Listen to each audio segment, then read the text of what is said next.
From the pages of MikeHuckabee.com, where you can read all my columns, chock full of truth and wit, if you can handle that departure from mainstream news, as well as to have truth and wit delivered right to your email inbox, all you got to do is sign up for my free newsletter. And also, my brand new book, The 3 C's That Made America Great, is available September 1st, or you can pre-order it right now. I detail how Christianity, capitalism, and the Constitution are the underpinnings of our country. I know you're going to love it. I really do. All right, now let's take a look back at another week that was. Well, MSNBC pundit Rachel Maddow has a new gig. You may or may not have heard about it. Maddow this week decided that she is a fact checker at the network.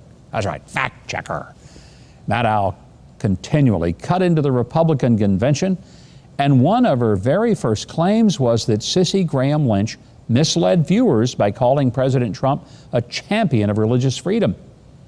Because if he cared about religious freedom, he wouldn't have instituted the Muslim ban. Now, I have to thank her because I'd almost forgotten about that hoax.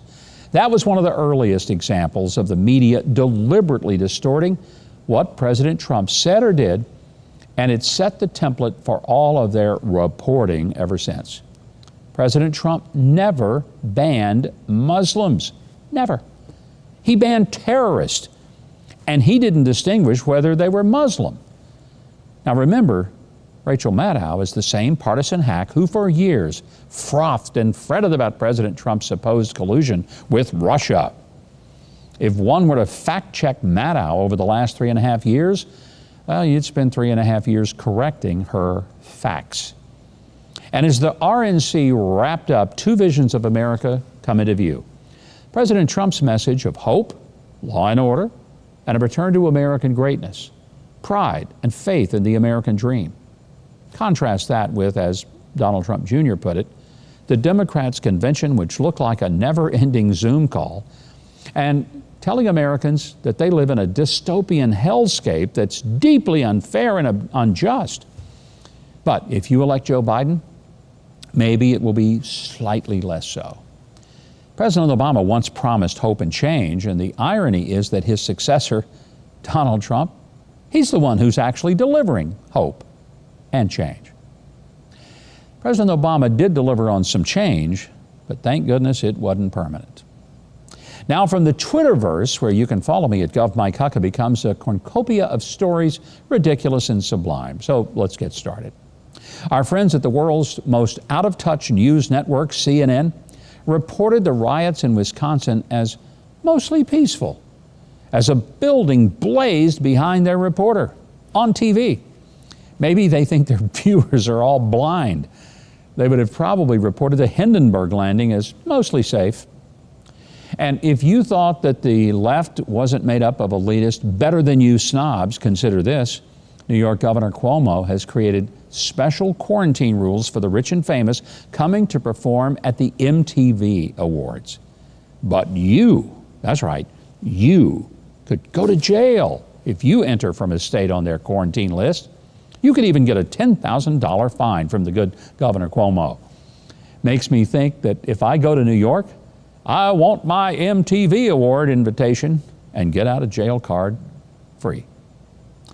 Also, a murder suspect committed suicide in Minneapolis this week. Police released footage showing the tragedy. So how did people respond?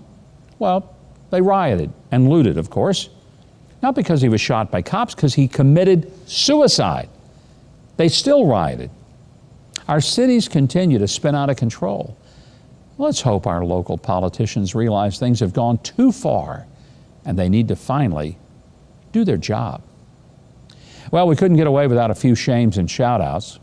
Shame on PBS White House correspondent Yamiche Alcindor of PBS for tweeting that paralyzed GOP House candidate Madison Cawthorn, standing from his wheelchair at the GOP convention, was a direct rebuke to athletes protesting police brutality. What? I thought it was pretty inspiring. I mean, there are plenty of issues and news events to report on in this election season. Perhaps focusing on them might help people rather than divide them. And shame on you, Mayor Ted Wheeler of Portland, Oregon, after failing to give consistent directions to your police force for over 3 months of rioting? You told Oregon Public Radio that your strategy to address the rioting is to, quote, let the riots burn themselves out, end quote. Let's hope the strategy of Portland citizens in the next mayoral election is to let you burn yourself right out of office.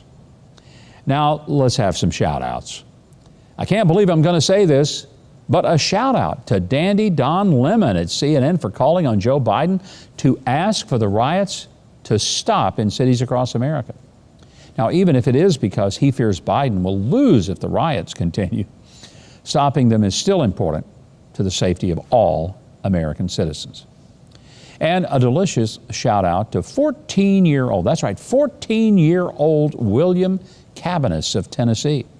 He was watching the news and saw how people were struggling during the COVID shutdowns. So because he bakes, he decided to start making vanilla extract and sell it to raise funds to help those who are hungry. This 14-year-old kid has helped serve 27,000 free meals so far. Way to go. And here's a historic shout out to our neighbors on the continent of Africa for eradicating the wild polio virus that used to paralyze 75,000 African children every year. Their victory comes 24 years after Nelson Mandela helped Rotary International launch its Kick Polio Out of Africa campaign. Well done. And in memory of Nelson Mandela, I'd like to close with a thought from him. He said, and I quote, "You can never have an impact on society if you have not changed yourself. Great peacemakers are all people of integrity, of honesty, but humility," end quote. May our political leaders of every stripe, as well as each of us in everyday life, take his wisdom to heart in our lives. Until next time, these have been the facts of the matter. Now, if you want more videos like that one, hit the subscribe button below and the notification bell right next to it. And if you leave a comment, positive or negative, I'll be sure that my dog Toby sees it and responds to you in kind.